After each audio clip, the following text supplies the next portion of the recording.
Yan guys, nandito na tayo sa Rojas Extension, no? So ito na yung ipakita ko sa inyo guys. Ito na yung update natin dito sa Rojas Extension. So galing man po tayo doon sa may Bukana Bridge Project. Kita natin doon, ka-espalto na yung flooring ng bridge at saka patapos na talaga yon, saka nakapintura na. So may update tayo doon. So ngayon pinuntahan din po natin itong dito naman sa may area ng Rojas Extension. So itong papunta dyan, yan yung papunta ng Quezon Boulevard, Rojas Avenue dyan, Quirino, Siem Recto, no? Claveria, Oyangurin. So ito yung ipapakita ko sa inyo guys, ipa-update. Dahil talagang ito rin ay isa sa pinakaantay na project dito, no, sa Davao City Coastal Road, dahil ito po ay kailangan itong matapos dahil magamit na sa public. So yan po yung papunta ng Rojas Rotunda. So makikita po natin dyan sa drone shot. So dito na side, ito na lang yung tinatrabaho nila, box culvert installation. So yan po yung ano, no, dito na side. And then pakita ko sa inyo guys mula ron sa may Quezon Boulevard dyan sa may Rojas Avenue patungo rito sa may Rojas Rotunda. So maiksi lang po ito guys na project, and then talagang matagal lang siya natatapos, no, dahil sa issue ng rights of way dito sa lugar na ito. So kung mapapansin nyo guys, ang lugar na ito is hindi pa po talaga totally cleared, no, ang bawat gilid dito. So inuuna lang po nila itong paglalagay ng box culvert dito. So yan, no. So may pinuporma po sila dyan na forma ng mag-fabricate sila ng box culvert dyan, and then dito ilalagay.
So ito na yung kalagayan dito guys, oh. Talagang naglalagay na sila ng mga bakal dito, mating, para forma din buhusan. Yan, oh. Dito lang po kasi ang kulang dito, no, inaantay dito sa may Rojas Extension. Tuloy-tuloy po. So para ma-connect na po itong box culvert dito. So, pakita ko sa inyo guys, yan po yung papunta ng Roxas Rotunda. So, yan, dito. May backhoe po dito, sinisip-sip. So, kakanda po tayo ng drone shot dito guys para may pakita sa inyo ang panibagong update dito ngayon. So, yan. Construction pa po talaga. Talagang masasabi po natin na mahuhuli talaga itong dito Roxas Extension, no? So nauna pa yung Bukana Bridge Project. So yan po guys ang project, no? So yan, conduct na lang po tayo ng drone shot dito para makita din po natin yung lugar dito at saka yung Roxas Rotunda.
So yan lang po guys ang ating update dito no, sa area dito sa may Roxas Extension.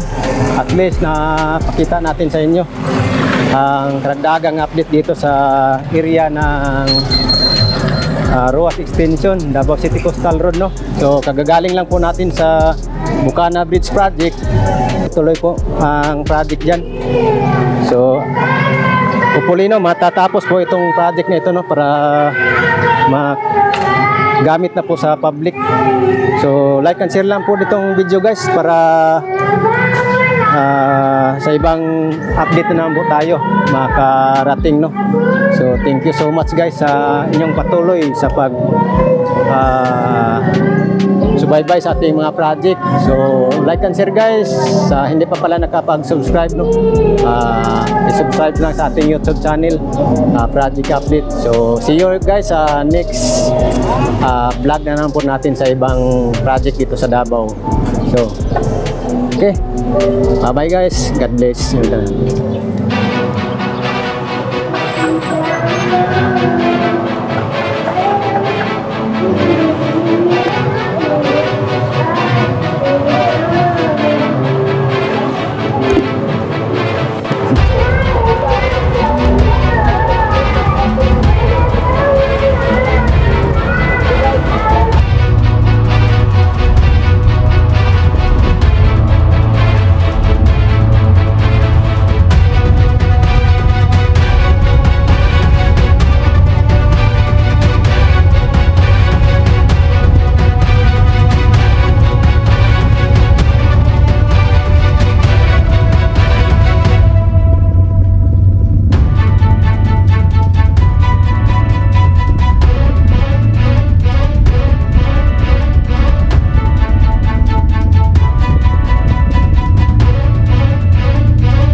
Ni dire.